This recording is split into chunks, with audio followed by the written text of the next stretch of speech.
వలసదారుల విషయంలో కఠిన నిబంధనలు అమలు చేస్తున్న అమెరికా ప్రభుత్వం మరో కీలక నిర్ణయం తీసుకుంది. సోషల్ మీడియాలో యూదు వ్యతిరేక పోస్టులు పెట్టినట్లు తేలితే వారికి వీసాలు, గ్రీన్ కార్డులు మంజూరు చేయబోమని తేల్చి చెప్పింది. ఈ నిబంధన తక్షణమే అమల్లోకి వస్తుందని వెల్లడించింది.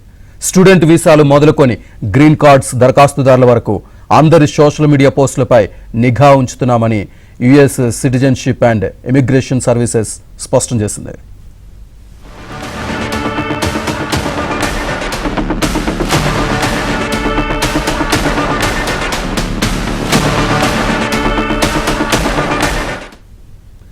ఉగ్రవాద సంస్థలుగా అమెరికా వర్గీకరించిన Hamas, Palestinian Islamic Jihad, Lebanon Hezbollah, Yemen హూతీల వంటి గ్రూపులకు మద్దతిస్తే వాటిని యూదు వ్యతిరేక చర్యలుగా పరిగణిస్తామని అమెరికా తెలిపింది.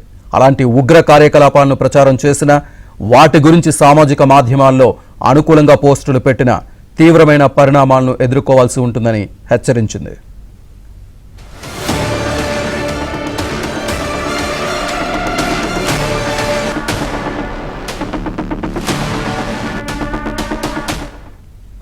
ఉగ్రవాద సానుభూతి పరులకు అమెరికాలో స్థానం లేదని, అలాంటి వారిని తమ దేశంలోకి రానివ్వాల్సిన, అమెరికాలో ఉంచుకోవాల్సిన అవసరం తమకు లేదని యుఎస్ అధికారులు స్పష్టం చేశారు.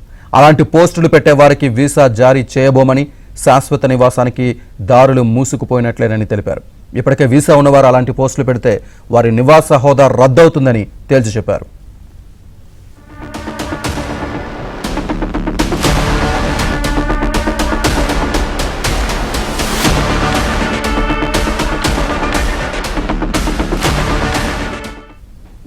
ఈ ఏడాది జనవరిలో అమెరికా అధ్యక్షుడిగా ట్రంప్ అధికారం చేపట్టిన నాటి నుంచి వలసదారులపై ట్రంప్ కఠిన వైఖరి ప్రదర్శిస్తున్నారు. ముఖ్యంగా పాలస్తీనా అనుకూల ఆందోళనలు చేస్తున్నారన్న కారణంతో విదేశీ విద్యార్థుల వీసాలు రద్దు చేసి వారిని దేశం నుంచి పంపిస్తున్నారు.